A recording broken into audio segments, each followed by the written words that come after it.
The Nyotrap Integrated Territorial Organization today alleged that there was no transparency in revenue collection from the entry of vehicles entering JHADC Hills from outside Meghalaya via the toll gates of JHADC Hills Autonomous District Council.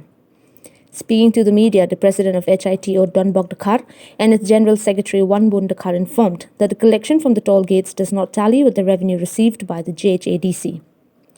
The leaders of HITO said they could not find out this huge revenue disparity from the documents that they received through the right to information. These leaders urged the district council authorities to immediately rectify the matter in public interests. District council halor ka irregularities halani ka misconduct jongkit kenika bikhot ka check gate lani ka checkpoint jong district council kia jingthmu jong ka checkpoint lani ka check gate jong district council kalong halor ban detect lani ban identify yagi kalibar jela ki ban kitmar napo ka jurisdiction jong ka JHADC Hills district di katkum ka terms and condition balabo da ka JHADC Hills Autonomous District Council bakini ki checkpoint lani ki check gate ki dei ban detect lani de ban identify yagi no ki kalibar jela ki bomdon trading license but ki valid documents baladala Bagino kalibar jela ki bomdon kita ki valid documents kum ki trading license but ki dei ban impose ya ka fine 1,000 minimum but not more than 1 lakh per vehicles ki ba violate ya ka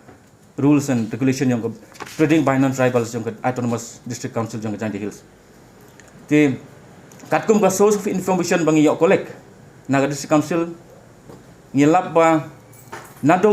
April 2008, September 2018 till February 2020. Kajing detect lani kajing lap jong ki kali total number of detected vehicles. Suong no ki illegal vehicles flying without valid documents ki don hado san po prahajar ars pa kandai tholai tali. Te lading multiply ya kan ka fine balabo the council into 6,000 ka way ka amount ka pisa ka total amount kan poy hado san crore ni po pralak khanda hajar news pa baga jingkali kalau district council menta kalau naga ka total found ka total expected amount of penalty ka badai ban submit kani badai ban poy sa district council naga san crore tam kapoy no sa district council tang saulak prapulai hajar laispat angka tang kapoy sa council tang saulak prapulai hajar laispat angka naga san crore ni pralak tanda hajar ni uspat angka te jingkali mentangin bo district council syai kejak kita bisa ke Batam naga taga san crore ni pralak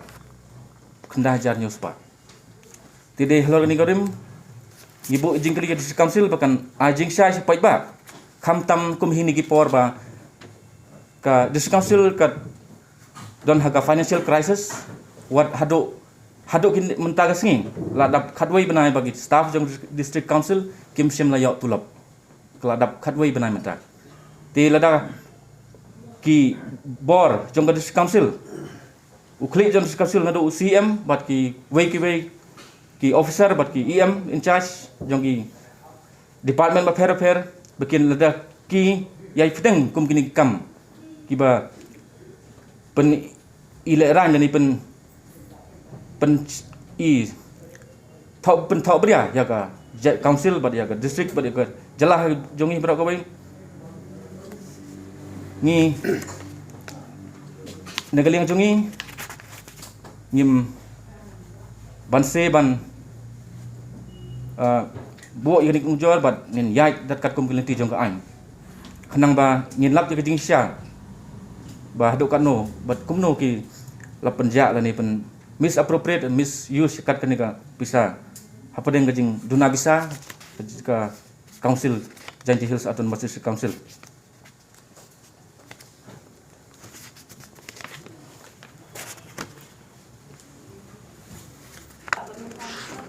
ang kpi teng ka RTI ru kamdei bangin suyo ngin le hakda nya habda wadi ki source of information nya ban tokit bnya dei nyim kwa ba kane kan kot tang haki klat patai khobor henrengi kwa ngin ye kundu bat ki hadu ban yo ka hok ko bade jong pajba ke jongki kan de ke jongki de halor kata konongrim kan sabu ingi ban punslam la long kumbo ong mo ni hab yo kun ting ni hab yo kun ni pra be don boram menta pinya kren ye ka pass that doesn't arise lada kini ki present ki bosong menta ki de ban tip lada maki ki stok ba hangne ka don ka kila detect ye ka false ki ban sim kya gen balai maki ru isngap jar ta maki ru ki don menta gen